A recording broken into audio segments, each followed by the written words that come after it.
Godzilla 2014 is directed by Gareth Edwards and stars Aaron Taylor Johnson, Elizabeth Olsen, Ken Watanabe, Bryan Cranston, and a ton of other actors.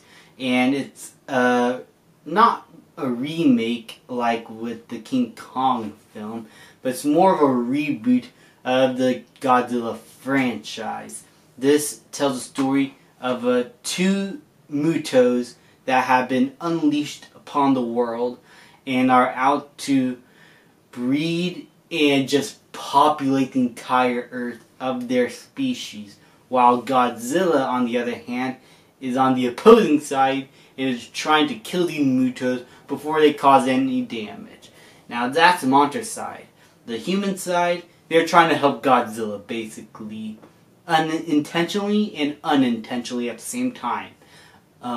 Basically, the humans here, they're just plot conveniences. I don't really care that much about any of these characters. In fact, I do not remember these people's names. I only remember Bryan Cranston, and that is it.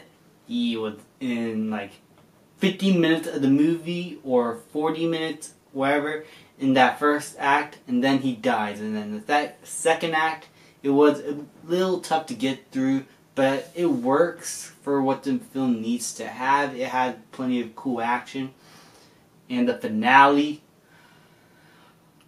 oh God. I remember going to the theater to see this film 2 times. This was my first introduction to Godzilla. I heard about him when I was a child, but I never got into the movies. But watching this film in cinemas 2 times, that tells a lot about how much I enjoy the film. As I said, I do not enjoy the human aspect except for Bryan Cranston in those first 40 minutes in the first act. But everything else, I absolutely loved. And still watching it to this day, I still really much enjoy the film. Though I do admit it has gotten a little bit worse. And I'll get to my problems. For once, the human elements don't work because these characters were just given the basic characterizations you need for a monster film. Like the very basic. I mean, still, we are not able to have complex human characters. And this is a film where it does take itself seriously and has a lot of human characters that we focus on instead of the Godzilla action. And so you would expect them to at least try to at least give us something to attach to these characters. And they do with Bryan Cranston. They set up his arc pretty well, but then they had to kill him off for his son, played by Aaron Taylor Johnson, to come in. Now, Aaron Taylor Johnson does do a fine job, and his character works fine, but it's everyone else that is not either this guy or Ken Watanabe that I just find very boring. Even Ken Watanabe gets a little repetitive with trying to get these monsters to fight. But that's my main problem. The story focuses a little too much, in fact way too much, on the human characters. But the action scenes, whenever they pop up with either the Mutos or Godzilla, oh my god, it is a monster lover's wet dream. I mean, I really love the Mutos. I'm one of those rare few people that actually really enjoy the Muto designs. And I do like how they are not just out there just killing everybody and destroying the world just because.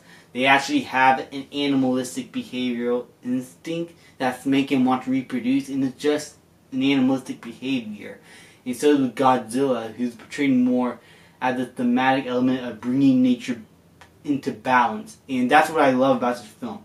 It treats the monsters like they're animals. And you never feel like you're sucked out of the movie because it feels unrealistic. I mean, it is unrealistic that Godzilla would exist, but it was portrayed realistically in a good light. And so I really enjoyed that. And the action, my god. Say what you will about Gareth Edwards' films and how they're probably not as good as he thinks they are, but one thing you can't deny, he knows how to create a grand scope. He knows how to make these animals and his action sequences, even in Rogue One, feel big. I mean, his special effects and way of shooting the action are amazing. Yes, the movie is dark and darkly lit, but you can still tell what is going on, and you feel the impact of every hit. You feel how big these titans are, and you feel the weight of them just walking around and shaking the ground. It was amazing. Gareth Edwards did a great job of directing this film. Also, the cinematography, I gotta say, is beautiful. I love the look of this film. Yeah, it's a little dirty and brownish and maybe not the most colorful film, but in my opinion, it worked for what this movie is going for. My favorite scene had to be when all the soldiers, including Aaron Taylor Johnson, are just doing the halo jump, and we see Godzilla and the Mutos fighting each other. It was just an awesome sequence. I mean, they spoiled it in the trailers, but oh well. Anyway, guys, I really enjoyed this film. Yes, the human elements could have been trimmed out and maybe tightened up a little bit. This movie could have been a little shorter, but in my opinion, this is the good version of an American Godzilla film, except for the one in 1998 or 97, 96, wherever it came out in the 90s, that was terrible. But at least they learned their lesson here. They just need to have good people characters. And I wish that they could have done that.